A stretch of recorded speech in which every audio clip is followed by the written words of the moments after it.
کہ نبی صلی اللہ علیہ وسلم کے پسینے میں خوشبو تھی اور اور صحابہ کرام اسے لے کر استعمال کرتے لگاتے تھے۔ تو شیخ محترم سے جاننے کی کوشش کریں گے کیا چیز ثابت ہے شیخ کہ نبی صلی اللہ علیہ وسلم کے پسینے میں خوشبو تھی؟ حضرت انس رضی اللہ تعالی عنہ روایت کرتے ہیں کہ اللہ کے رسول صلی اللہ علیہ وسلم ہمارے گھر آئے، اور آپ صلی اللہ علیہ وسلم کا معمول تھا کہ اکثر آپ صحابہ کے گھر جایا کرتے تھے، اور خاص کر جن کا آپ کے ساتھ کوئی تعلق زیادہ ہوتا تو آپ ان کے گھروں میں جاتے۔ تو اللہ کے رسول صلی اللہ علیہ وسلم حضرت انس رضی اللہ تعالی عنہ کے گھر گئے، فقال یعنی نام، آپ صلی اللہ علیہ وسلم وہاں پر سو گئے۔ حضرت انس رضی اللہ تعالی عنہ کی جو والدہ تھی ام سلیم رضی اللہ تعالی عنہ، یہ اللہ کے رسول صلی اللہ علیہ وسلم کے دودھ کے اعتبار سے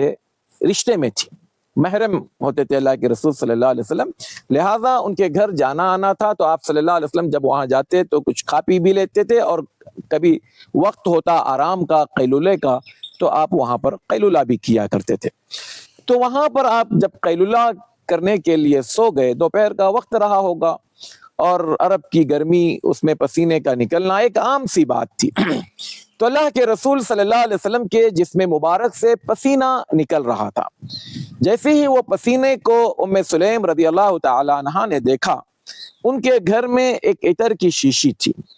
تو اس شیشی سے اس خوشبو کیا، اس عطر کو وہ جمع کرنے لگی، یعنی پسینے کو عطر کی شیشی میں جمع کرنے لگی۔ اب ظاہر سی بات ہے جب وہ جمع کر رہی تھی کہیں نہ کہیں کچھ حرکت ہوئی ہوگی۔ اللہ کے رسول صلی اللہ علیہ وسلم جاگ جاتے ہیں، آپ جاگنے کے بعد سوال پوچھتے ہیں، یا ام سلیم ما هذا الذي تصنعین، اے ام سلیم تم یہ کیا کر رہی ہو؟ تو ام سلیم رضی اللہ تعالی عنہ نے کہا هذا عرق، اے اللہ کے رسول صلی اللہ علیہ وسلم یہ آپ کا پسینہ ہے جس کو ہم بطور خوشبو کے استعمال کرتے ہیں۔ اور صحابہ، یہ کئی ایک اور بھی اس سے ثابت ہوتی ہے بات کہ صحابہ کرام رضوان اللہ علیہ مجمعین اللہ کے رسول صلی اللہ علیہ وسلم کے پسینے کو بطور عطر کے استعمال کرتے تھے۔ تو اللہ کے رسول صلی اللہ علیہ وسلم کے پسینے میں خوشبو کا ہونا یہ ثابت ہے، بلکہ صرف ایک ہوتا ہے خوشبو، اور ایک ہوتا ہے خوشبو میں بھی وہ کہتی ہے وَهُوَ أَطْيَبُ الطِّيبِ، یعنی ہمارے پاس جو خوشبو موجود ہے ان سب میں یہ سب سے زیادہ خوشبودار چیز ہے، یہ سب سے زیادہ